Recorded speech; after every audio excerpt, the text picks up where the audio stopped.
Hello students, the topic is today discussion is learning center curriculum. Learning center curriculum में 3 word हैं जिसे हम लोग इंडिविजुअली देखते हैं।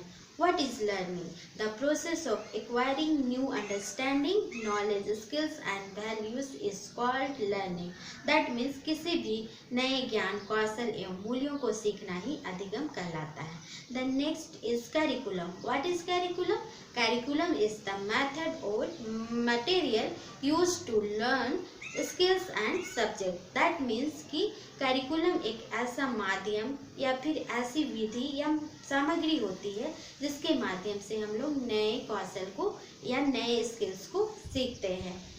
नेक्स्ट हम लोग देखते हैं centre. Centre means the focus point. यहाँ पर फोकस पॉइंट हमारा लर्निंग अर्थात अधिगम है। तो इस तरह लर्निंग सेंटर कैरिकुलम में लर्निंग ही मेन फोकस पॉइंट होता है। और कुछ मेन हम फोकस पॉइंट है जिसे हम लोग देखते हैं। There are some focus point of this type of curriculum. First is focuses of learning process. That means कि इस तरह के कैरिकुलम में फोकस लर्निंग प्रोसेस होता है, अर्थात अधिगम प्रक्रिया को फोकस किया जाता है कि किस तरह से किसी भी नए नॉलेज को स्टूडेंट्स में ट्रांसमिट किया जा रहा है या स्टूडेंट्स तक पहुंचाने का कार्य किया जा रहा है। नेक्स्ट है concern is learning of students.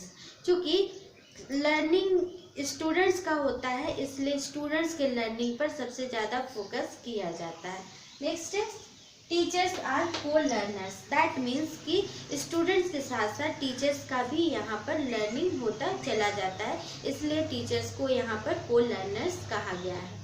Next है places students at centre of the education. That means कि हम लोगों को पता है कि हमारा अभी का कैरिकुलम जो है वो चाइल्ड सेंटर है, अर्थात चाइल्ड को ही फोकस करके किसी भी कैरिकुलम को डेवलप किया जाता है।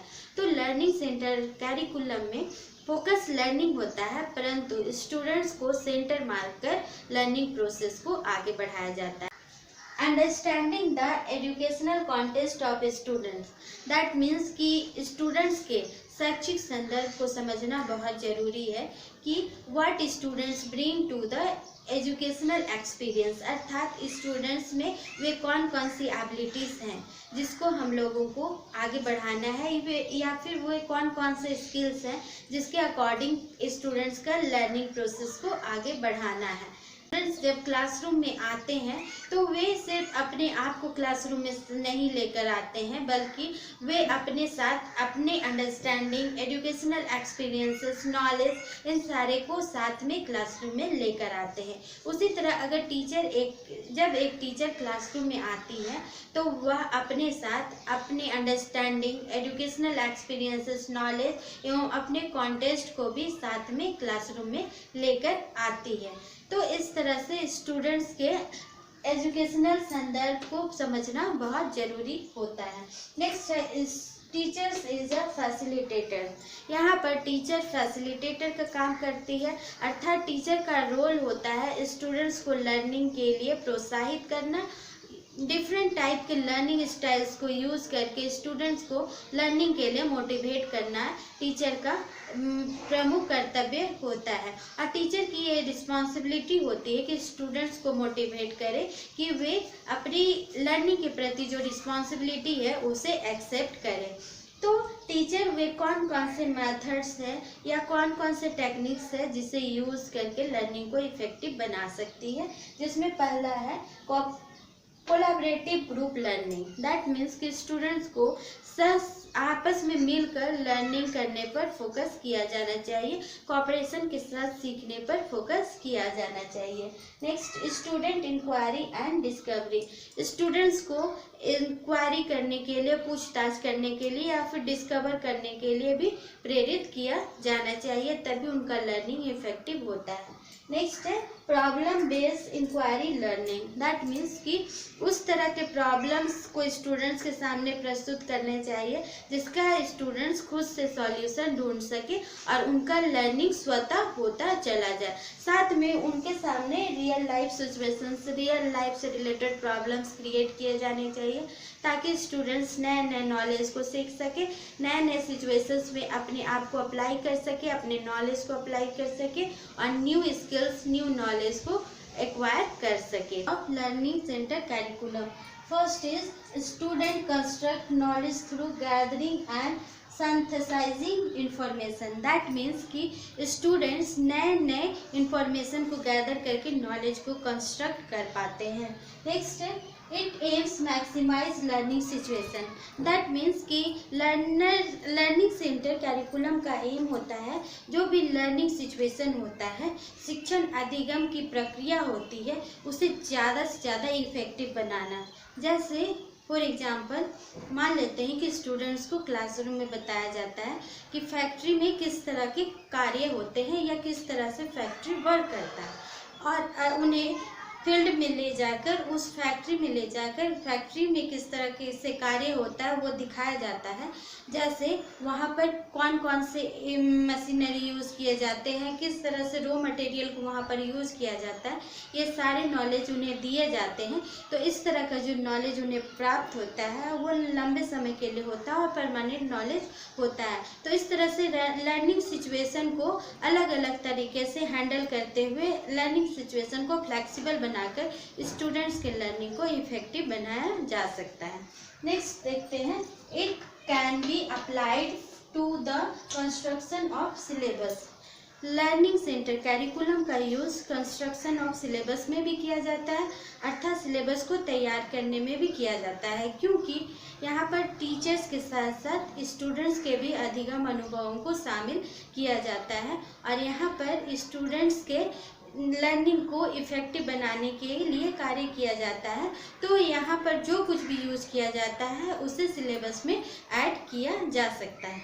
नेक्स्ट है it is dynamic and interactive, learning center curriculum गतिशील प्रक्रिया की तरह होता है और यह इंटरैक्टिव होता है। टाइम टू टाइम इसमें चेंजेस होते चले जाते हैं, टीचर्स के यूज़ किए जाने वाले मेथडोलॉजी में चेंज होते हैं, टेक्निक्स में चेंजेस किए जाते हैं। तो इस तरह से यह एक डायनेमिक प्रोसेस की तरह कार्य करता है। नेक्स्ट है students apply new learning to real life situation, जो भी लर्निंग स्टूडेंट्स का होता है उसे वे रियल लाइफ सिचुएशन में भी अप्लाई कर पाते हैं और उसको वे रियल लाइफ प्रॉब्लम्स के सॉल्यूशन में यूज़ कर पाते हैं। नेक्स्ट है students receive frequent direction and timely feedback, students को टीचर्स के द्वारा टाइमली फीडबैक भी मिलता है और उन्हें डायरेक्शन भी टीचर्स के द्वारा दिया जाता है। जैसे पहले ही मैं बताई कि इसमें टीचर्स जो होते हैं वो एक तरह से गाइड एवं फैसिलिटेटर का काम करते हैं।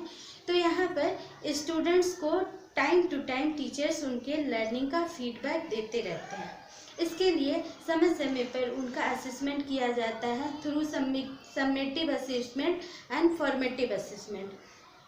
इससे यह पता चलता है कि स्टूडेंट्स में लर्निंग अधिगम अनुभव कहाँ तक प्राप्त हुआ है और स्टूडेंट्स का अधिगम अनुभव अर्थात उन्होंने कहाँ तक लर्निंग किया है या कहाँ तक वे सीख पाए हैं और उसके आगे उन्हें किस तरह से लर्निंग या फिर सिखाना है उसके लिए भी टीचर्स प्लान कर पाते हैं।